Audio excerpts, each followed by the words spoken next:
All right, it's time for our Vick Nyquil Sleeper of the Week. Guys, that these gentlemen think, will surprise you a little bit. Jamie, who's your Vick Nyquil Sleeper of the Week? I'm sticking with the Baldwin brothers here. I love John Baldwin this week coming into this game against the Miami Dolphins. Without Vontae Davis, they're going to have to shift things around. Sean Smith is going to have to line up against Dwayne Bowe. That's a win for Dwayne Bowe. And then you're talking about some very inexperienced cornerbacks and a very inexperienced secondary trying to match up with John Baldwin. Looked great in that game last week. I think that continues this week. I like Matt Castle. I like the Chiefs. I like John Baldwin. And before Nate takes Stephen Baldwin, the lost Baldwin brother, I'm going to go with C.J. Spiller up in Buffalo. I think C.J. Spiller, if you got him and you held him initially as a running back, hoping against hope he'd do something, you're now seeing him used properly. He's more in the slot. He's more as a wide receiver. I'm not talking huge production. I'm talking a great potential against the Jets, that Jets defense specifically in matchups to get 5 or 6 catches for around 60 yards.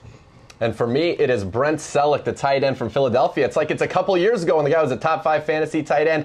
The last 2 games, he's seen 18 targets, 11 catches, 136 yards, and 2 touchdowns. Now he goes against the Chicago Bears team, giving up 11.14 points a game, most to tight ends, 6 touchdowns on the year to tight ends. It's amazing. The guy had 21 targets in the first 5 games, 74 yards total there. Now he is turning it on, playing very, very well. Michael Vick realizes, hey, I got a pretty good weapon there in the middle of the field. Man, you guys are really ripping on Stephen Baldwin. Biodome was a great movie. Big role in that. That was the apex of his career. We rest our case. Vick Nyquil Sleeper of the Week. Vick Nyquil, because in the NFL there are no sick days. Plenty more to come here on Fantasy Football Today.